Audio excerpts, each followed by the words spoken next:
Olá pessoal, sejam bem-vindos de volta ao canal. E para o caso de hoje a gente vai ter uma participação especial do Gustavo Negreiros. Ele é um psicanalista que também conta casos criminais aqui no YouTube e sempre no final dos vídeos ele deixa uma análise especial. Eu vou deixar o link do canal dele aqui na descrição, então depois de assistir a esse vídeo, vai lá no canal dele e se inscreve lá também. Olá, Gustavo, obrigada por ter aceitado o convite de participar de um caso aqui no canal. Olá, Giovana, eu fico muito feliz de estar aqui conhecendo o seu público e é uma honra para mim.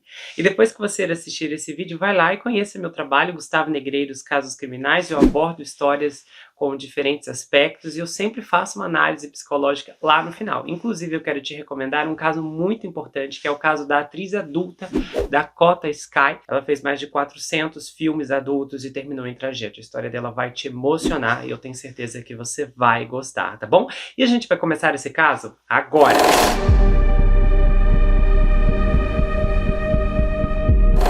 Então, o caso de hoje é sobre a triste, porém muito inspiradora história da Elizabeth Smart. Elizabeth M. Smart nasceu em 3 de novembro de 1987. Ela é a segunda filha de Ed e Louise Smart. A família tinha 6 filhos, 4 meninos e 2 meninas. E falando um pouco da infância dela, Elizabeth teve uma ótima infância. Ela cresceu em um bairro muito nobre, em Salt Lake City, e a sua casa era enorme. Ela era descrita como uma menina bem comportada e tranquila, e ela gostava de brincar com seus amigos e bonecas e também amava tocar harpa. E no ensino médio seria o momento da Elizabeth começar a viver sua fase da adolescência, onde ela teria um pouco mais de liberdade, iria começar a se interessar romanticamente por meninos e também tirar sua carteira de motorista. Então era uma época muito especial para ela. A Elizabeth, mesmo sendo bem nova, ela sabia que tinha uma vida muito feliz. Ela tinha uma família grande, muito unida, morava em um ótimo bairro, tinha uma ótima casa e seus pais tinham ótimas condições financeiras. Então, ela pensava que sua vida inteira seguiria aquele mesmo curso. E outra coisa importante é que ela e sua família faziam parte da igreja Mormon. E lá, a Elizabeth tinha vários amigos. Ela gostava bastante de frequentar a igreja. E como eu falei, tudo estava indo muito bem na vida da Elizabeth até 2002. Naquele ano, as Olimpíadas foram realizadas em Salt Lake City. Então, durante aquele período, a cidade tinha recebido milhares de turistas de todos os lugares do mundo. Mas a família da Elizabeth estava vivendo um momento muito triste, porque o avô dela tinha sido diagnosticado com um tumor cerebral agressivo. E ele viveu apenas 2 meses após esse diagnóstico. O seu funeral foi em 3 de junho de 2002. E no dia seguinte, a família da Elizabeth estava tão triste que eles decidiram ficar em casa. Mas naquela noite iria acontecer uma importante cerimônia de premiação e a Elizabeth iria tocar a harpa. Então eles foram até lá para prestigiá-la. E como a mãe da Elizabeth havia queimado o jantar naquela noite, antes da cerimônia, ela tinha deixado a janela da cozinha aberta. Após o evento, eles voltaram para casa e a Elizabeth, de 14 anos, e a sua irmã Mary Catherine, de 9 anos, foram dormir. Porém, às 2 horas da manhã, a Elizabeth foi acordada por um homem, segurando uma faca no seu pescoço.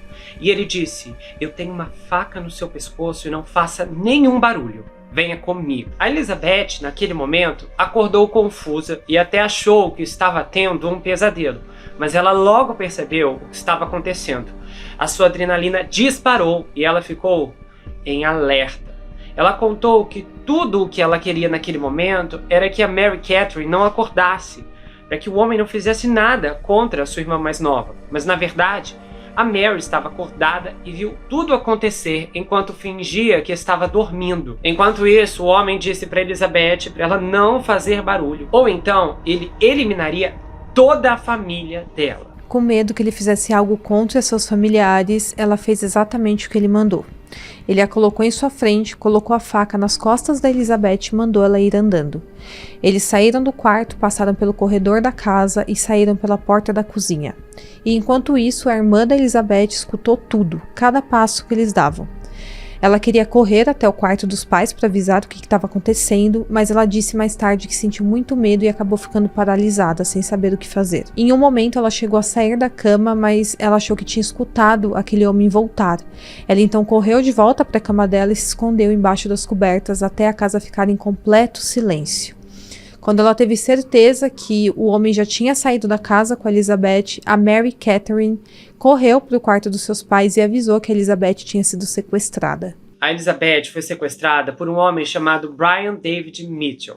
O Brian nasceu em 1953 em Salt Lake City e ele também foi criado em uma família mormon e tinha 5 irmãos. E ele escolheu um membro da família Smart exatamente por saber que eles também eram mormons, porque ele saberia como manipular alguém que já era mormon, já que ele conheceria seus medos, suas crenças e seus valores. O Brian teve uma criação muito estranha. Sua mãe era professora e seu pai assistente social, e para ensinar o Brian sobre relações íntimas, o seu pai teria mostrado a ele, quando ainda era adolescente, fotos explícitas de uma revista médica. E também para ensinar sobre independência, ele levava o Brian a locais desconhecidos de Salt Lake City e o deixava lá para voltar sozinho para casa. E para ele não importava quanto tempo levaria para o Brian encontrar o caminho de volta. E o Brian começou a agir de forma inadequada com as meninas quando tinha 16 anos. Certa vez, ele se aproximou de uma menina que tinha apenas 8 anos e pediu a ela para tocá-lo. E aí, por causa disso, ele foi enviado a um centro juvenil. Só que esse ponto era apenas o começo de tudo, porque aos 19 anos ele se casou com Karen Minor, uma jovem de 16 anos, e eles tiveram 2 filhos. E eles eram péssimos pais. Eles bebiam, fumavam e viviam em festa, negligenciando totalmente os 2 filhos. Em determinado momento, ele e a Karen decidiram se divorciar, e no dia de audiência da custódia, o Brian sequestrou seus filhos e os levou para New Hampshire e ficou morando lá por 2 anos em uma comunidade Hare Krishnas, e a comunidade forneceu a ele e os 2 filhos um lugar para ficar e também comida. Nesse tempo, o Brian teve problemas com substâncias ilícitas, álcool, e após 2 anos ele retornou a Salt Lake City, onde o seu irmão morava. Aí o seu irmão ainda seguia a fé mormon e tentou ajudar o Brian a voltar para a igreja e se afastar dos seus vícios. Parecia que o Brian de fato havia mudado, e depois de um tempo ele acabou conhecendo a Debbie, uma mulher que já tinha 3 filhos e acabou se tornando sua segunda esposa. Mas o casamento não durou muito. Eles se divorciaram em 1984. A Debbie alegou que o Brian tinha abusado do seu filho de 3 anos e que ele era abusivo com ela também. Anos mais tarde, uma das filhas da Debbie disse que o Brian também abusou dela durante anos. Não muito tempo depois, ele se casou com uma mulher de 40 anos chamada Wanda Elaine Barzee, divorciada e com 6 filhos. Os filhos dela disseram anos mais tarde que a Wanda era uma péssima mãe e se referiram a ela como monstro. Mas apesar disso, a Wanda e o Brian também tinham sua fé em comum. Ambos gostavam muito da igreja dos Mormons, mas estranhamente o Brian começou a dizer que as pessoas deveriam se referir a ele usando o nome Emanuel e falando que ele era o profeta de Deus. Ele começou a chamar a Wanda de Efisiba, que é um personagem do Antigo Testamento da Bíblia. Então ele começou a falar essas coisas absurdas para os membros da igreja dos Mormons, e ele falava até que ele era o escolhido de Deus. E aí, por causa disso, ele acabou sendo expulso da igreja. A partir disso, a situação só piorou. Ele começou a usar vestes brancas e deixou a sua barba crescer. E o que parecia era que ele queria muito parecer com Jesus. O casal, então, passou a pedir esmolas na rua e o Brian ficava pregando versículos da Bíblia para estranhos que passavam no centro de Salt Lake City. Ele chegou a escrever um manuscrito de 27 páginas e tentava forçar as pessoas a ler, mas a única pessoa que dava atenção a essas maluquices dele era a Wanda. E parecia que de alguma forma ela compartilhava de toda aquela fantasia que ele tinha criado, de que ele era o escolhido, era um profeta e que tinha visões de Deus. E foi em meio a essa loucura que o Brian invadiu a casa da família Smart e sequestrou a Elizabeth. Eles saíram pela porta da cozinha no meio da noite e ele continuou fazendo ela andar na frente dele enquanto segurava a faca em suas costas. Eles foram andando em direção a uma montanha. Em determinado momento, eles avistaram um carro da polícia e a Elizabeth pensou que eles estavam lá para salvá-la. Mas no mesmo instante, Brian a empurrou para trás de um arbusto e disse que era para ela ficar quieta.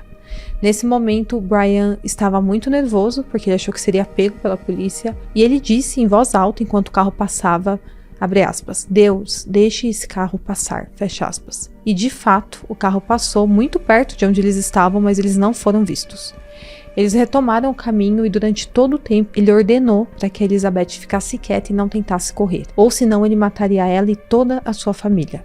A Elizabeth, que era uma menina muito inteligente, muito esperta, tentou conversar com Brian para tentar convencê-lo a deixar ela ir embora. Ela falou para ele que havia pouca chance dele se safar daquilo, porque uma hora os pais dela iriam a encontrar e então ele iria para a prisão pelo resto da vida dele. Então ela ficou falando, olha, você tem certeza que você quer continuar com isso? Deixa eu ir pra casa, é melhor, assim você não vai ser preso. Ela falou pra ele, olha, ainda dá tempo de você deixar eu ir embora sem que meus pais prestem queixa contra você. Vamos fingir que isso nunca aconteceu. Mas ele disse que sabia o que estava fazendo e quais eram as consequências. E que não seria pego. E naquele momento a Elizabeth percebeu que ela sabia quem ele era. 7 meses antes, a Elizabeth, sua mãe e seus irmãos estavam no centro da cidade comprando roupas, e ela viu aquele homem pedindo dinheiro nas ruas. Na ocasião, a mãe dela deu para ele uma nota de $5 e a Elizabeth disse que se lembrava dele ser um homem muito simpático e ter uma voz muito calma, fácil de memorizar. E ele disse para a família naquela ocasião que o nome dele era Emanuel. A mãe dela ficou conversando com ele um pouco e deu o número de telefone do marido e disse para ele ligar, porque talvez eles precisariam de ajuda com a manutenção da casa. Como a família morava em uma casa enorme, tinha muitas manutenções e quase sempre tinha pedreiros e pessoas fazendo manutenção pela casa. Então a mãe da Elizabeth quis fazer uma boa ação. Ela quis dar algum serviço para aquele homem fazer na casa em troca de alguns dólares. E de fato, o Ed acabou contratando o Brian, ou então o Emanuel, e pediu que ele viesse trabalhar na casa dele para cortar algumas árvores. Após o sequestro, a Mary Catherine ficou na cama paralisada de medo e após alguns minutos, quando achou que o homem estranho já havia ido embora com a sua irmã, ela teve coragem de correr para o quarto dos pais dela, para dizer finalmente que Elizabeth havia sido sequestrada. Imediatamente, seus pais pularam da cama e começaram a procurar pela casa na esperança do sequestrador e a Elizabeth ainda estarem lá dentro, e todos na casa acordaram, todos os irmãos, e ajudaram a procurar. E quando a mãe da Elizabeth desceu para a cozinha, ela viu a janela que ela havia deixado aberta por causa da comida que havia queimado. E lá ela viu que a tela que tinha na janela havia sido cortada. Naquele momento caiu a ficha deles que de fato a Elizabeth havia sido sequestrada. Por volta das 4 da manhã eles chamaram a polícia e então começaram a ligar para todos os outros membros da família. Todos foram imediatamente para Salt Lake City para ajudar nas buscas. E naquela manhã, entre as 5 e 6 da manhã, todos os membros da família já estavam na cidade para tentar encontrar a Elizabeth. E um problema nesse caso é que a polícia não isolou a casa como a cena de um crime.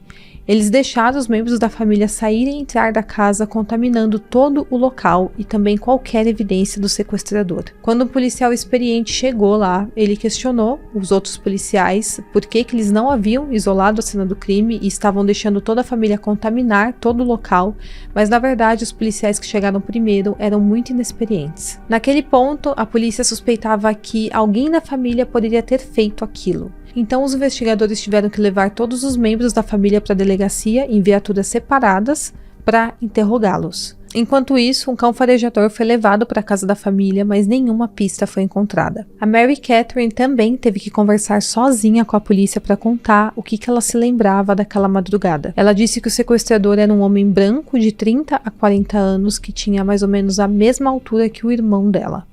E ela também falou que reconheceu a voz dele. Ela falou que ele tinha uma voz calma e uma voz bem familiar. Então, ela já tinha ouvido aquela voz antes. E ela falou também que ela se lembrava de ter ouvido aquele homem dizer que tinha sequestrado a Elizabeth pelo dinheiro do resgate. E por causa da suspeita do sequestrador ser alguém da família, a polícia demorou 3 horas para dar o alerta de desaparecimento. E também para espalhar as fotos da Elizabeth pela cidade. E essas horas poderiam ter sido cruciais para a vida da Elizabeth. Depois de inocentar a família, os pais da Elizabeth ficaram muito decepcionados com a polícia, com toda aquela perda de tempo na investigação. Os pais dela falaram com a mídia sobre o desaparecimento dela e logo fotos da Elizabeth estavam em todos os noticiários. O desaparecimento da Elizabeth começou a receber uma cobertura massiva. Enquanto tudo isso acontecia, por incrível que pareça, a Elizabeth ainda estava subindo uma colina com seu sequestrador. E ela estava vestindo um pijama vermelho brilhante e quando o sol começou a sair, o Brian passou a ficar muito preocupado que alguém poderia reconhecê-la. E ele sabia que àquela altura a família já havia comunicado à polícia e o máximo de pessoas possíveis sobre o desaparecimento dela. Mas infelizmente, não foi isso o que aconteceu. Após andar muito, eles chegaram ao acampamento secreto, em meio a uma floresta que o Brian havia montado para o sequestro. Quando eles se aproximaram do acampamento, o Brian disse que a esposa dele estava esperando por eles. A Elizabeth pensou que talvez eles pudessem ser um casal que não podia ter filhos e a tinha sequestrado para criá-la como sua filha. Quando eles chegaram no acampamento, havia uma barraca e ela viu uma mulher vestindo uma longa túnica de linho e um cocar. E essa mulher era a Wanda. E ela chegou perto e deu um abraço bem forte na Elizabeth. E ela levou a Elizabeth para dentro da tenda e começou a lavar seus pés. E ela disse para Elizabeth tirar a roupa e colocar um roupão que tinha lá. A Elizabeth estava muito assustada e se recusou a tirar a roupa. Mas a Wanda disse, se você não quiser, o Brian vai vir aqui e tirar a sua roupa. Ela então seguiu as ordens. Ela se despiu, colocou o roupão e se sentou. A Wanda a deixou lá, chorando sozinha. Aí o Brian entrou na tenda e começou a realizar uma espécie de cerimônia de casamento. Enquanto a Elizabeth estava lá, chorando, ele disse que a Elizabeth agora era sua esposa aos olhos de Jesus Cristo. E então ele disse que os dois teriam que consumar o casamento. A Elizabeth era bem jovem, mas mesmo assim entendeu muito bem o que aquilo significava. E para ela era muito importante manter sua pureza até o casamento. Mas, naquela noite, quando ela foi abusada, ela sentiu como se tivesse perdido tudo. Como se não fosse mais uma pessoa digna, por não ser mais pura. A Elizabeth chegou a pensar que era melhor ter partido deste mundo do que aquilo acontecer com ela. Depois que tudo isso aconteceu, ela ficou lá na tenda por um tempo pensando o que fazer. E então ela decidiu que iria fugir assim que tivesse a oportunidade. Ela iria sair correndo de lá. Mas antes, ela teria que descansar, porque estava completamente sem energia. Ela tinha feito horas de caminhada subindo a colina com o Brian, e depois que aconteceu aquilo com ela, sem querer, ela acabou pegando no sono. E ela decidiu que quando ela acordasse, ela iria fugir.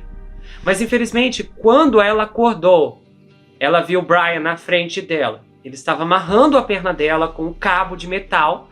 Ele passou o cabo em volta do tornozelo dela e amarrou a uma árvore. Então a sua esperança de fugir se foi, e ela ficou dessa forma por semanas. No terceiro dia de busca, alguém estava perto do acampamento chamando o nome dela. A Elizabeth ouviu, mas primeiro ela achou que poderia estar sonhando. Mas quando ela ouviu pela segunda vez o seu nome, ela sabia que tinha alguém da sua família procurando. E ela disse que a voz parecia ser do seu tio. Mas o Brian também ouviu e disse que se a Elizabeth fizesse algum som para tentar chamar a atenção do grupo de buscas, ele tiraria a vida dela e toda a sua família. Então, por medo, ela obedeceu e ficou em silêncio. Enquanto isso, um enorme esforço para encontrar a Elizabeth foi feito com a ajuda da Laura Recovery Center, que é uma organização sem fins lucrativos que trabalha na prevenção de sequestros e também na busca por vítimas. As buscas contaram com 2.000 voluntários trabalhando por dia, além de cães farejadores e aviões. Vários sites continham panfletos com a foto e também com as características da Elizabeth, que podiam ser impressos ou veiculados pela internet. Foram muitos dias de busca intensiva, mas nada foi encontrado. As informações que a Mary Catherine passou para a polícia foram de pouca utilidade, e na casa nenhuma pista havia sido encontrada. A polícia interrogou centenas de suspeitos, mas ninguém foi apontado como um sequestrador. A investigação teve o efeito colateral de prender vários criminosos que estavam soltos pela área. Porém, Elizabeth não foi encontrada. E enquanto isso, no acampamento, a Elizabeth estava se acostumando a ficar acorrentada o tempo todo. O Brian dizia para Elizabeth que era um anjo e um rei davídico. O que significava que ele fazia parte da linhagem do Messias. Ele disse que iria emergir em 7 anos, e seria apedrejado por uma multidão, e então ficaria sem vida nas ruas por 3 dias, e depois iria se levantar para tirar a vida do anticristo. Ele disse que Elizabeth era apenas a primeira de muitas noivas puras que ele planejava sequestrar. E cada uma delas iria acompanhá-lo enquanto ele lutava contra o anticristo. Durante seu cativeiro, ela foi forçada a adotar um novo nome para esquecer completamente quem ela era. E ele mandou ela escolher algum nome da Bíblia e ela escolheu o nome de Esther. Ao longo do seu sequestro, a Elizabeth sofreu de diversas formas. E ela foi fisicamente abusada, ela não recebia água nem comida e era forçada a ficar na tenda, presa na árvore por horas. Ele a deixava passar fome por dias a fio e depois ele dava restos de sua comida para ela e pouquíssima água. Ela nunca sabia quando seria a próxima vez que ela conseguiria comida ou água. Então ele alegou que era um profeta de Deus e que Deus estava dizendo a ele que a Elizabeth precisava experimentar todos os pecados da terra antes de se tornar verdadeiramente pura. Então ele tocava e fazia coisas com ela várias vezes ao dia. A obrigava a ver revistas adultas, usar substâncias ilícitas, beber álcool, e a Wanda ajudava o Brian em todas essas atrocidades. Mas em determinado momento, de uma forma doentia, a Wanda acabou ficando com um pouco de ciúmes da Elizabeth. Ela sentiu como se o Brian só estivesse dando atenção a Elizabeth. Então o Brian estabeleceu que ficaria com a Wanda de manhã e durante a tarde até a noite ele ficaria com a Elizabeth. Um dia a Elizabeth e o Brian foram buscar água sozinhos e então no caminho ele tentou tocá-la daquela forma. Mas a Elizabeth o lembrou das regras e ela disse que ele não deveria trair a Wanda e por incrível que pareça ele concordou com ela. E foi quando ela percebeu que poderia manipulá-lo de alguma forma. Enquanto os dias passavam, os pais da Elizabeth continuavam a aparecer nos noticiários sempre que possível, pedindo para que qualquer um que tivesse informações sobre Elizabeth que poderiam ajudá-los, que entrasse em contato o quanto antes. E toda vez que o telefone da casa da família tocava, todos eles congelavam, achando que poderia ser alguém informando que o corpo da Elizabeth tinha sido encontrado. Com todo esse estresse, o pai da Elizabeth passou várias noites em claro até que teve um colapso nervoso. Ele teve que ser internado no hospital para ser sedado, tomar um pouco de calmante. Um pastor fez uma visita para ele e lá eles oraram juntos. E ele disse que foi o que deu forças a ele naquele momento. Enquanto isso, a Elizabeth usava o sono como um mecanismo de defesa. Ela queria dormir o máximo possível para não viver aquela realidade. E quando ela estava acordada, ela ficava orando e também tendo fé, pensando em todos os milagres que Deus realizou na Bíblia, e esperando que talvez ela também recebesse um milagre. Já sua família nunca perdeu a esperança de que ela estivesse viva. Eles decidiram oferecer $250 mil de recompensa pelo resgate dela. Eles distribuíram centenas de panfletos por todo o estado e pela internet também. Eles colocaram outdoors e mantiveram o nome e o rosto dela nos noticiários o máximo possível. Eles deram todas as entrevistas que puderam dar para manter o caso aceso na mídia. E em meio a tudo isso, uma fonte anônima publicou que a tela da janela da família Smart havia sido cortada de dentro da casa, sugerindo que alguém de dentro da casa havia sequestrado a Elizabeth. Outra fonte anônima disse que alguém da família havia falhado no teste do polígrafo, e realmente o tio da Elizabeth teve o teste como inconclusivo. Mas isso é muito comum, isso pode ocorrer por vários motivos diferentes. Às vezes a pessoa está muito nervosa e isso detecta no teste do polígrafo. E por isso, na verdade, muitas vezes os testes de polígrafos não são usados como provas no julgamento, por não ser um dado 100% confiável. Mas claro que a mídia pegou essa informação e publicou massivamente na época. Então, além de todo o problema de ter uma filha desaparecida, a família Smart também teve que provar que eles eram inocentes. Eles fizeram entrevistas coletivas para tentar esclarecer as suspeitas contra eles, mas mesmo assim muitas pessoas desconfiavam da família. E enquanto a mídia apontava o dedo para a família Smart, o Brian já estava planejando o seu próximo sequestro. E ele disse a Elizabeth que sua próxima vítima seria a prima dela, chamada Olivia, que também tinha 14 anos. Ele disse que tinha uma revelação de que a prima dela, Olivia, deveria ser a sua próxima esposa. Ela tentou convencê-lo de que não era uma boa ideia porque poderia ser pego, mas isso não adiantou. O Brian decidiu seguir em frente com seu plano para sequestrar a Olivia. Então, no dia 24 de julho, ele pegou a faca que usou para sequestrar a Elizabeth, uma fita adesiva e algumas roupas extras, e foi para a casa da Olivia. Nesse ponto, a Elizabeth estava em cativeiro há 49 dias.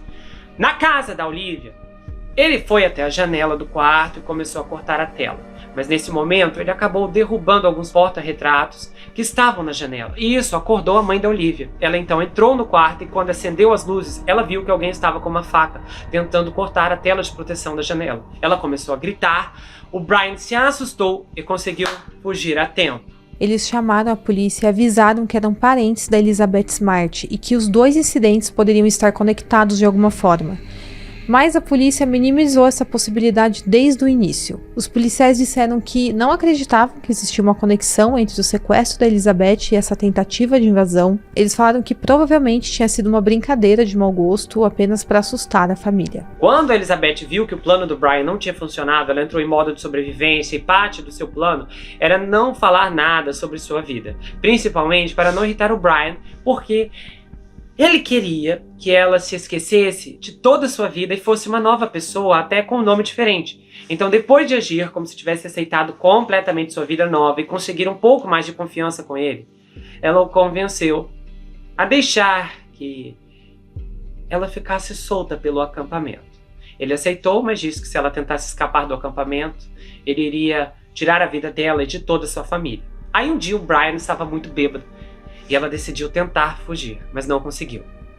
A Wanda a conseguiu encontrar e a levou de volta ao acampamento. Por causa disso, o Brian bateu nela e disse que se ela tentasse ir embora novamente, ele a acorrentaria outra vez. Mesmo com a tentativa de fuga, ele deixou a Elizabeth sem a corrente. Então um dia a Wanda brigou com o Brian porque queria ir embora do acampamento. Ela não aguentava mais viver daquela forma, sem comida, sem água, fora da civilização. E ela disse que estava entediada e cansada de viver na floresta. E disse, olha, eu quero voltar para a realidade. Então, como ela queria poder ir até a cidade, fazer compra e coisas do tipo, no começo o Brian estava muito hesitante. Mas ele acabou concordando que era uma boa ideia. Mas para isso, eles teriam que dar um jeito para que a Elizabeth não fosse reconhecida por Salt Lake City. E então, para que isso não acontecesse, ele colocou um véu que cobria a parte inferior do rosto dela, deixando apenas o olho de fora. E os três desceram diversas vezes a montanha para ir até a cidade. E até chegaram a ir a uma festa, onde ela chegou a ser fotografada, mas ninguém reconheceu a Elizabeth, mesmo ela estando em todos os noticiários. E obviamente ela teve muito medo de tentar fugir ou avisar alguém sobre seu sequestro, porque ela realmente acreditava que o Brian era capaz de tirar sua vida e de toda a sua família. Então estava completando quase 2 meses do sequestro da Elizabeth, e o verão já estava chegando ao fim. E por isso o Brian decidiu que o acampamento não era o melhor lugar para que eles passassem o inverno. Então eles decidiram se mudar para um local mais quente na Califórnia. Então um dia, em agosto de 2002, os três foram à biblioteca em Salt Lake City para procurar um mapa, para traçar o caminho até a Califórnia. Lá na biblioteca eles foram notados devido ao modo incomum de se vestirem. Eles estavam com túnicas compridas e com véus que escondiam a maior parte de seus rostos. A pessoa olhou atentamente aos olhos da Elizabeth e ligou para a polícia. O policial foi imediatamente até a biblioteca e quando o Brian foi ao banheiro, ele abordou a Wanda e a Elizabeth. E o policial disse, estou procurando por Elizabeth Smart. E aí perguntou se elas poderiam tirar o véu e cobrir o rosto. Mas imediatamente o Brian saiu do banheiro e disse que ela era filha dele e que tirar o véu era contra a religião deles. O policial tentou convencer a jovem a tirar o véu, mas o Brian foi muito convincente e falou de uma forma muito calma. E como era proibido pela religião, não tinha nada que ele poderia fazer. A Elizabeth queria muito falar com o policial, mas a Wanda ficou com a mão apertando a sua coxa e ameaçando para que ela ficasse quieta. E ao invés do policial seguir os dois ou fazer uma denúncia, ele apenas deixou o trio ir embora. Logo depois disso, os três embarcaram em um ônibus para San Diego. Eles montaram um acampamento em uma área remota em Lake City, próximo do leito de um riacho seco. Aí se passaram mais 4 meses, e agora já na Califórnia, seria mais difícil ainda de alguém a reconhecê-la, ainda mais tão longe de casa. Aí a Elizabeth, nessa altura, só queria se sentir entorpecida para sair daquele pesadelo que estava sendo a sua vida. E aí ela bebia muito álcool.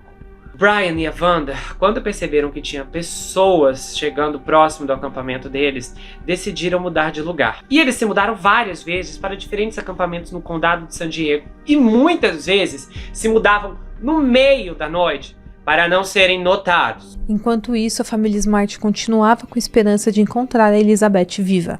E nessa altura, os rumores sobre a família estar envolvida no sequestro já tinham se dissipado. E a polícia tinha finalmente se convencido que ninguém da família estava envolvido e que de fato tinha sido um sequestro. Os policiais então ficaram sabendo que nos últimos anos a família Smart teve mais de 60 pedreiros diferentes trabalhando na casa.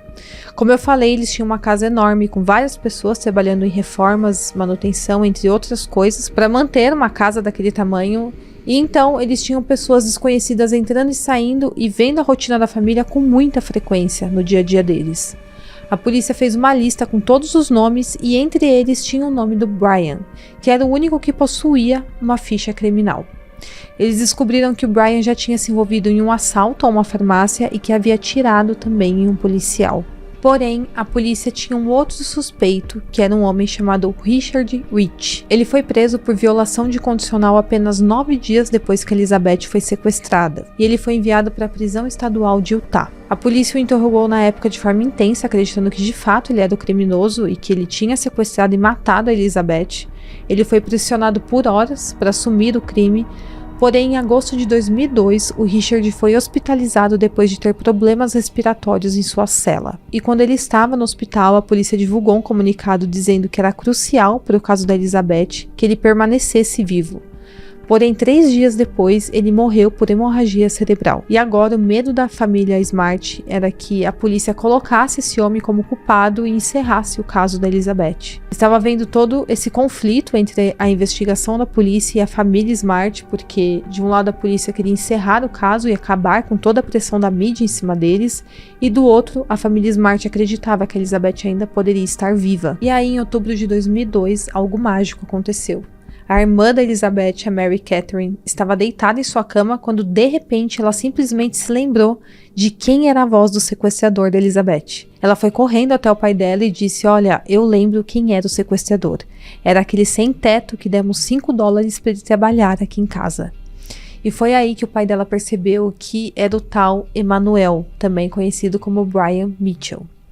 O Ed, o pai da Elizabeth, foi imediatamente levar essa informação para a polícia e lá eles fizeram um retrato falado do suspeito. Porém, a polícia não queria divulgar o retrato falado por medo do sequestrador ver e fazer algo contra a Elizabeth caso ela ainda estivesse viva. Mas ao mesmo tempo, os pais da Elizabeth sabiam que com aquele retrato falado poderiam surgir várias pistas que poderiam ajudar a resolver o caso. E esse foi mais um desacordo entre a polícia e a família Smart. Em dezembro de 2002, o apresentador de crimes reais chamado John Walsh começou a se envolver no caso da Elizabeth e ele começou a tentar ajudar a família Smart.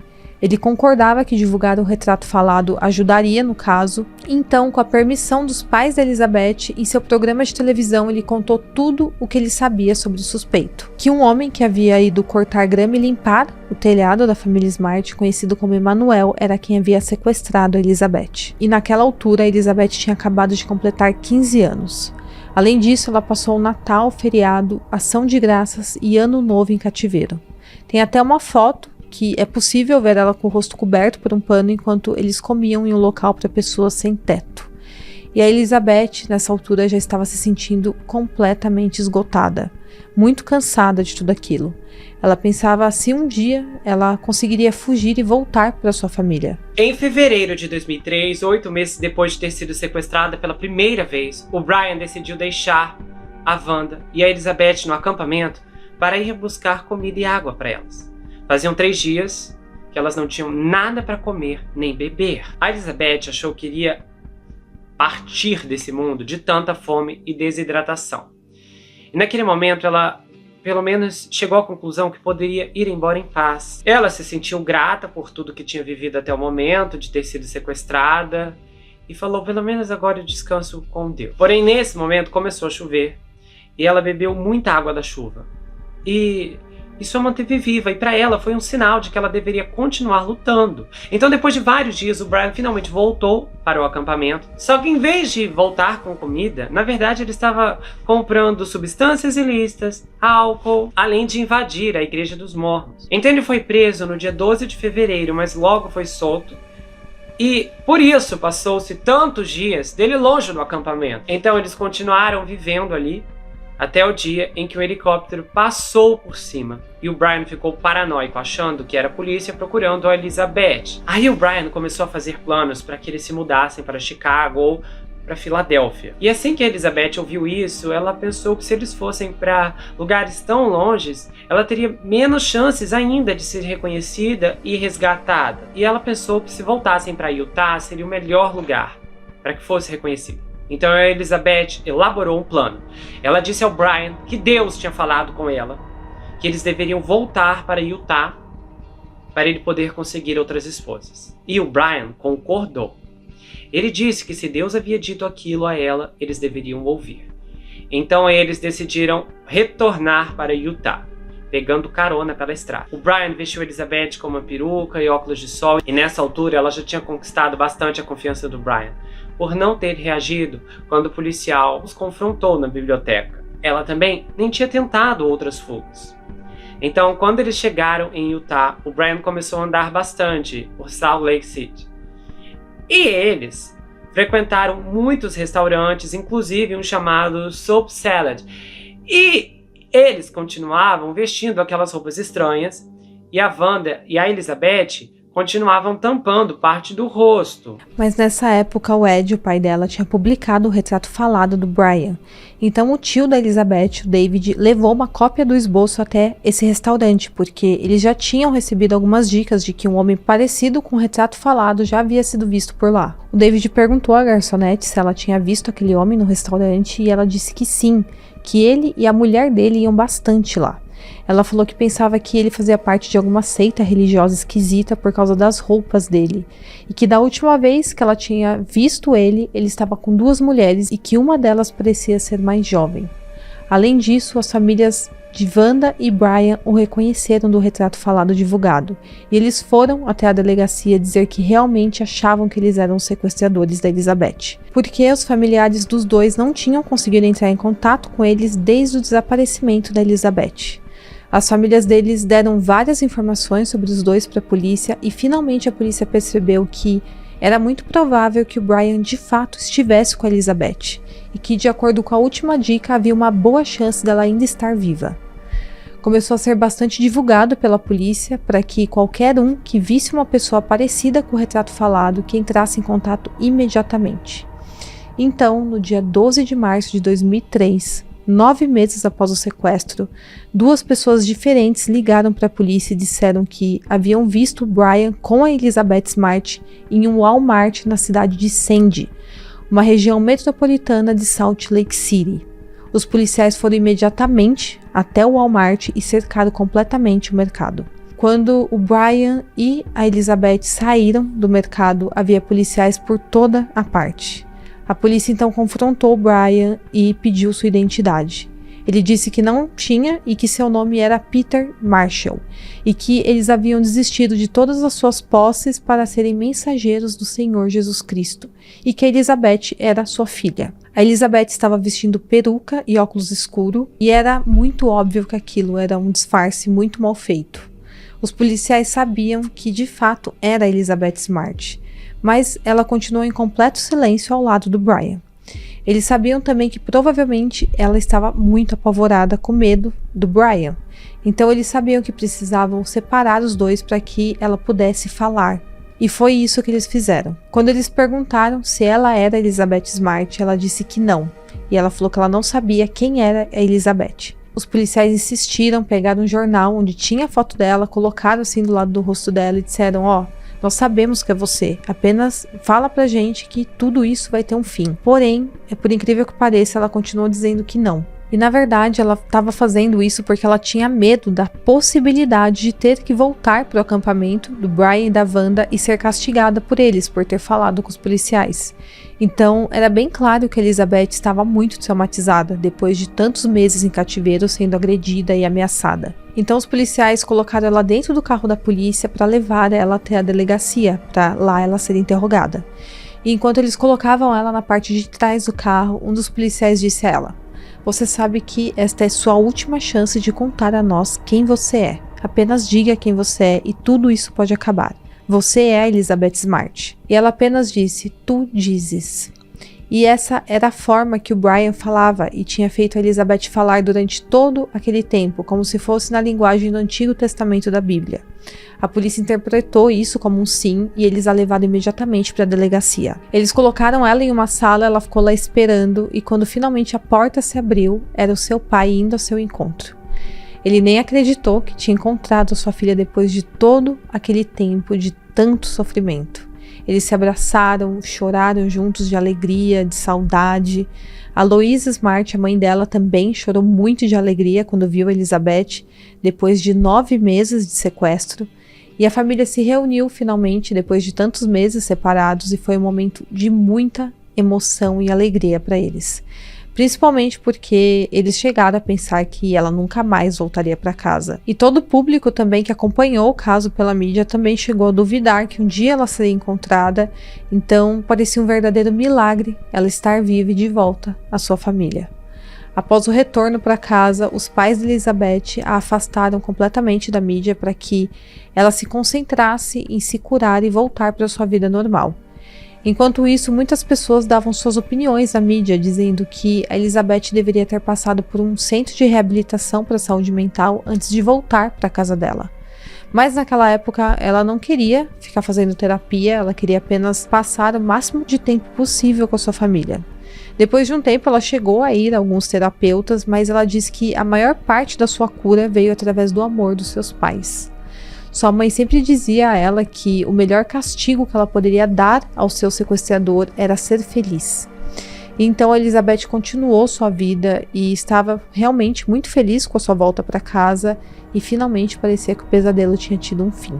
Enquanto isso, a Wanda e o Brian foram presos e durante o interrogatório, o Brian tentou fingir que era louco. Ele queria ser considerado incapaz por doença mental para tentar fugir do julgamento.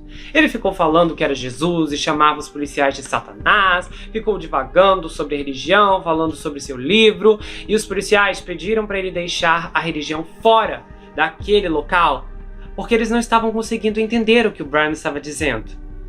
E eles falaram para ele que o mínimo que ele poderia fazer naquele momento era explicar que havia acontecido. Mas ele continuou dizendo para culparem a Bíblia e a sua fé pelo que ele tinha feito. Ele não respondia nada e os policiais continuaram tentando fazer ele responder perguntas. Ou, pelo menos, uma pergunta chegou em um ponto que o Brian começou a cantar um hino no meio do interrogatório. Mas ele não era louco de verdade e apenas estava tentando influenciar a opinião dos policiais. Dia 18 de março de 2003, a Wanda e o Brian foram acusados de sequestro, agressão sexual e roubo, e eles ficaram presos aguardando o julgamento. O juiz o considerou competente o suficiente para ser julgado em 2004. Durante o julgamento, Brian fez de tudo para parecer o mais louco possível. Em fevereiro de 2005, o advogado do Brian apresentou uma breve declaração que ele não seria mais competente para ser julgado. Mas na verdade, os seguranças da prisão onde ele estava falavam que ele agia completamente normal quando saía do tribunal. Em determinado momento, o juiz concordou que o Brian era psicótico e então ele foi internado em um hospital estadual de Utah, em 11 de agosto de 2005. E ele ficou lá até 2008, apenas ganhando tempo e tentando fugir do seu julgamento. E todos que trabalhavam lá disseram que ele era completamente normal. Em 16 de novembro de 2009, a Wanda se declarou culpada de ajudar no sequestro da Elizabeth Smart e finalmente foi condenada a 15 anos de prisão. Já o Brian ficou gritando com o juiz, dizendo: "Abandone essas vestes e ajoelhe-se na poeira." E aí, mais uma vez, ele foi considerado incapaz para enfrentar o julgamento. Novamente, o seu caso ficou parado, mas a Elizabeth não estava feliz sabendo dessa situação. Então ela aceitou testemunhar contra o Brian. E ela disse que ele era inteligente e articulado, muito perverso e manipulador, e que tudo o que ele fazia era sorrateiro, viscoso, egoísta e ganancioso. Não havia nada de espiritual ou religioso ali. Foi solicitado que um médico fizesse mais uma avaliação e o Dr. Michael Warner revisou 210 relatórios e 57 entrevistas com o Brian. E ele determinou que ele era competente para ser julgado. Ele concluiu que o Brian era uma pessoa muito manipuladora que apenas usava a religião para fazer as pessoas acreditarem que ele estava delirando. E então, em maio de 2011, ele foi considerado culpado das acusações de sequestro e agressão sexual. E finalmente ele foi sentenciado a 2 penas de prisão perpétua sem possibilidade de liberdade condicional. E atualmente ele está cumprindo sua pena em uma prisão de segurança máxima em Indiana. Já Elizabeth retomou a sua vida. Ela se formou no ensino médio em 2006 e em seguida ela entrou na faculdade para estudar música. Na sua vida adulta, ela se tornou uma ativista defensora das vítimas de sequestros e de crianças vítimas de violência sexual, e em 2011 ela fundou a Elizabeth Smart Foundation, que visa fornecer recursos e apoio para vítimas e também suas famílias. Em uma viagem missionária que ela fez para outro país, ela conheceu o Matt Gilmore, da Escócia. E aí eles começaram a namorar e os dois se casaram em fevereiro de 2012. A Elizabeth teve 3 filhos. Em 2013, ela lançou um livro chamado My Story, onde ela conta todo o sequestro e como ela fez para superar esse trauma.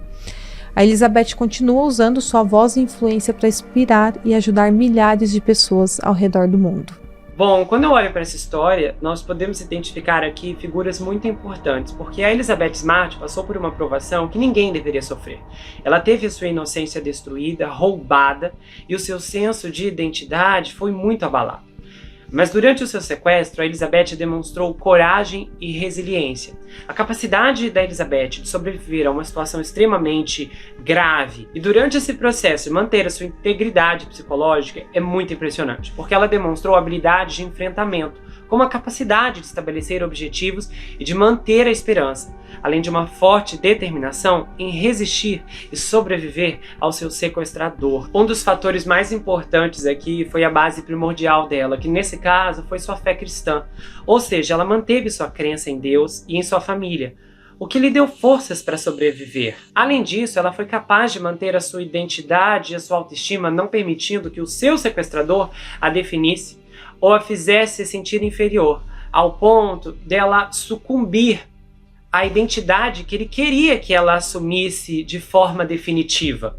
Então, a Elizabeth desenvolveu mecanismos de defesa para lidar com trauma e com estresse. Por exemplo, ela pode ter usado mecanismos como negação, dissociação e a minimização do que estava acontecendo. Esses mecanismos de defesa foram muito importantes porque ajudaram a preservar e protegê-la dos sentimentos avassaladores de medo, de dor e desespero. Outro fator que contribuiu muito para a resiliência dela foi a capacidade de criar um senso de normalidade em uma situação tão anormal. Ela se adaptou às condições do cativeiro, criando rotinas para si mesma e tentando encontrar alguma forma de controle naquela terrível situação.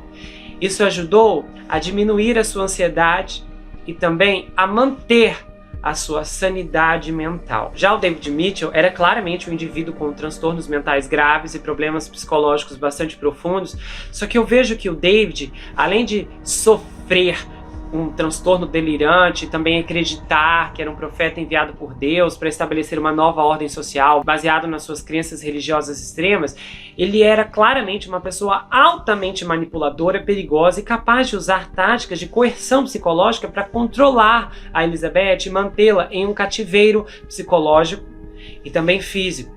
Então, além da visão promíscua que ele tinha em relação às mulheres, isso o levou a justificar suas ações com novas crenças que podiam substituir as velhas. Ou seja, os seus pontos mudavam conforme suas necessidades apareciam. Não era algo realmente real. Por mais que ele tivesse dezenas de problemas psicológicos, no final das contas, ele era um homem que queria fazer exatamente o que queria realizar os desejos obscuros do seu coração. E nessa história nós temos um grande palco principal. Nós podemos ver como a corrente de crenças definiu essas duas pessoas, a vítima e o predador, a sobrevivente e o criminoso. A fé de um se transformou em uma fé própria, moldada em seus próprios desejos, vontades e necessidades que só podiam ser alcançadas com coerção e violência. Eu acredito que no fundo ele sabia que o que estava fazendo não era de fato em nome de Deus, mas sim em nome próprio. Ele queria fazer o que fez, mas achou melhor processar tudo isso por meio da sua bagunça religiosa. Aí a sua loucura abriu uma janela que a Elizabeth soube aproveitar e interpretar, mostrando que quando a fé é genuína, até o que não era passa a ser, o que era perdido pode ser encontrado, e que uma garotinha pequena conseguiu derrubar um gigante que acreditava ser invencível. Bom, pessoal, então esse é o caso de hoje. Espero muito que vocês tenham gostado do vídeo. Eu agradeço muito o Gustavo por ter participado desse vídeo aqui no canal, esse caso tão especial e inspirador. Eu fico muito feliz pela participação e eu agradeço por você que ficou até o final. Espero que a gente se encontre mais vezes, não apenas aqui, mas no meu canal também. Vai lá no canal dele, se inscreve no canal dele também, deixa um like, assiste o nosso vídeo, que eu também participei de um caso lá no canal dele, não se esqueça de assistir. Deixa um like pra gente, deixa um comentário aqui e até o próximo caso.